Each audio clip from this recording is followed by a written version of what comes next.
একটা সময় ছিল যখন ইংরেজি সিনেমা দেখতে গিয়ে প্রথম চোখে পড়তো এক অনন্য মুখ, ইথান হান্ট। চোখে মুখে দৃঢ়তা, পিঠে ব্যাগ, হাতের ঘড়িতে টাইমার আর সামনে অসম্ভব এক মিশন। সেই কিশোর বয়সে যারাই টম ক্রুজকে দেখেছেন তাদের জীবনে মিশন ইম্পসিবল মানেই অ্যাকশন নয়, নস্টালজিয়ার আরেক নাম। 1996 সালে শুরু হওয়া সেই দীর্ঘ পথ চলার শেষ পর্ব mission impossible the final reckoning এবার মুক্তি পেয়েছে ঢাকায় 2024 সালের 23শে মে, যা আগের বছরের দ্য ডেড রেকনিং পার্ট 1 এর সিকুয়েল। ক্রিস্টোফার ম্যাককোয়ারির পরিচালনায় নির্মিত এই কিস্তিটি শুরু থেকে জানান দেয় এটি কোনো চটকদার দ্রুতগামী অ্যাকশন ব্লকবাস্টার নয়। গল্পের কেন্দ্রে রয়েছেন বরাবরের মতো ইথান হান্ট। এইবার তার লক্ষ্য এক রহস্যময় আর্টিফিশিয়াল ইন্টেলিজেন্স, দ্য এন্টিটি। একসময় রুশ সাবমেরিন সেভাস্তোপোলে লুকিয়ে রাখা হয়েছিল এআইটির মূল কোড, যা মানবজাতির অস্তিত্বের জন্য হুমকি হয়ে উঠতে পারে। সেই কোড এখন চায় সবাই, সরকার, সন্ত্রাসী, এমনকি ইথানের অতীতের পরিচিত শত্রু।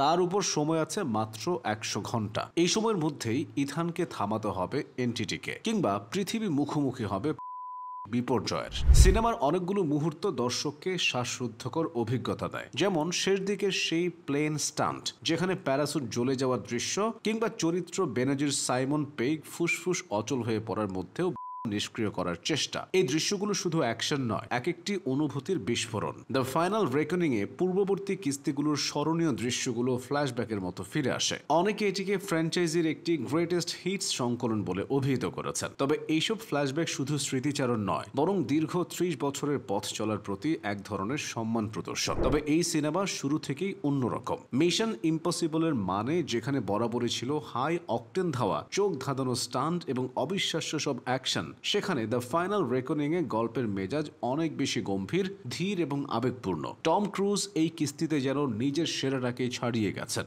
বয়সের ভার, ক্লান্ত চোখ, শ্রান্ত দেহ, সবকিছুর মধ্যেও তার ভেতরের জেদ এবং দলের প্রতি নিষ্ঠা যেন আগের যে কোনো কিস্তির চেয়েও স্পষ্ট। এই পর্বে তাকে আর শুধু একজন দুর্ধর্ষ স্টান্টম্যান হিসেবে নয়, বরং রক্ত মাংসের একটি চরিত্র হিসেবে দেখানো হয়েছে। সেই মানুষ যে বারবার ভেঙে পড়ে আবার উঠে দাঁড়ায়। গ্যাব্রিয়েল চরিত্রে এসআই মোরালেস ছিলেন যথেষ্ট দৃঢ় এবং ভয়ঙ্কর। তার অভিপ্রায়, কথার ভঙ্গি, এমনকি দৃষ্টিতেও ছিল শীতল এক ধরনের হুমকি। তার চরিত্রের মাধ্যমে বোঝা যায় প্রযুক্তি কিভাবে মানুষের নৈতিকতা ও নিয়ন্ত্রণের বাইরে চলে যেতে পারে। আর হেইলি অ্যাটওয়েল, সাইমন পেগ, ভিং রেমস প্রত্যেকেই তাদের চরিত্রে ছিলেন স্বতন্ত্র ও স্মরণীয়। সবশেষে দ্য ফাইনাল রেকনিং কোনো অ্যাকশন ফ্র্যাঞ্চাইজির শেষ পর্ব নয় শুধু, এটি একটি যুগের প্রস্থান। টম ক্রুজ, যিনি প্রায় 30 বছর ধরে ইথান হান্ট হয়ে আমাদের পর্দার রোমাঞ্চ দিয়েছেন, এবার তাকে দেখা গেল সবচেয়ে মানবিক এবং সংবেদনশীল এক চরিত্রে, যেখানে তিনি শুধু পৃথিবী রক্ষা করেন না, বরং নিজের আত্মা নিয়েই যুদ্ধ করেন। এ সিনেমা শেষ হলেও দর্শকের মনে ইথান হান্টের সেই দৃপ্ত পা ফেলার শব্দ, টাইমার চালু হওয়ার শব্দ, কিংবা তার অনড় সিদ্ধান্ত সবই রয়ে যাবে গভীর ছাপ ফেলে। কারণ মিশন ইম্পসিবল